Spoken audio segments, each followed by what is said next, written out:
You walk through your front door after an infuriating day, drop your bag, and find someone willing to listen.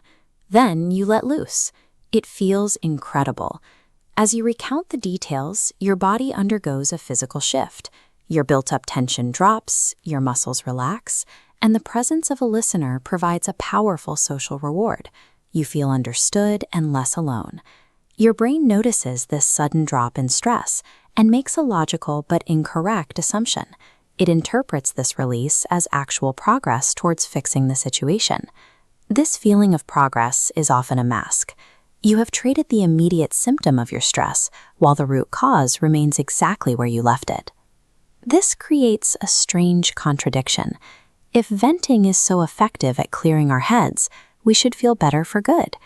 Instead, many of us wake up the next day and repeat the exact same complaints about the exact same issues. There is a vital distinction between emotional relief and permanent resolution. Relief is a temporary shift in how you feel. Resolution is a permanent change in your circumstances.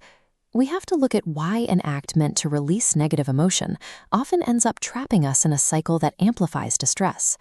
Relying on venting as your primary coping mechanism can be counterproductive.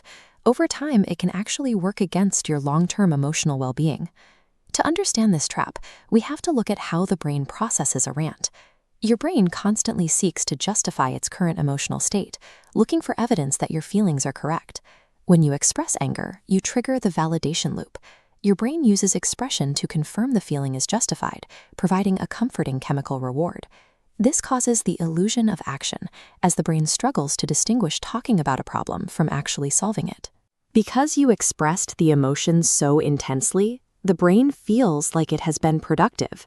This tricks you into feeling a sense of accomplishment while you remain entirely stationary. When this happens repeatedly, temporary relief can turn into a rigid behavioral habit. Constantly replaying the same narrative backfires. You aren't letting it go. You are practicing it, strengthening neural pathways tied to that frustration. Without directed change, the original frustration magnifies, pushing your overall baseline of stress aggressively upward over time. Venting becomes a self-fulfilling routine.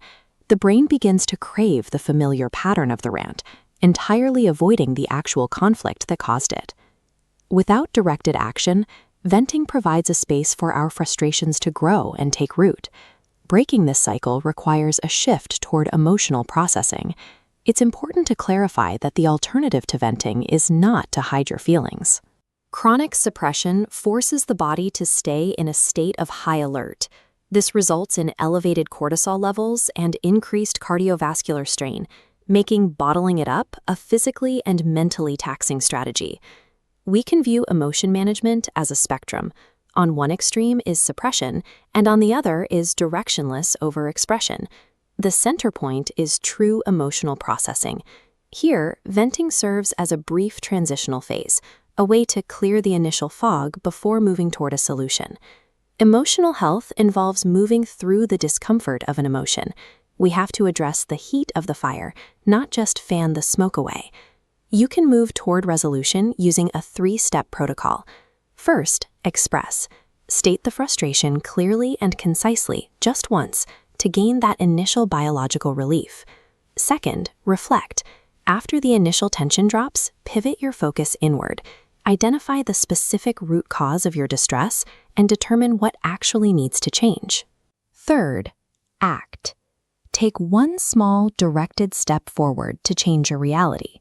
This might mean setting a boundary or changing a daily routine. Emotions are critical indicators, providing the signal to act. They serve a vital purpose, but lose utility if we stay stuck indefinitely. To reach a real resolution, you have to follow a simple rule. Say it out, but don't live in it.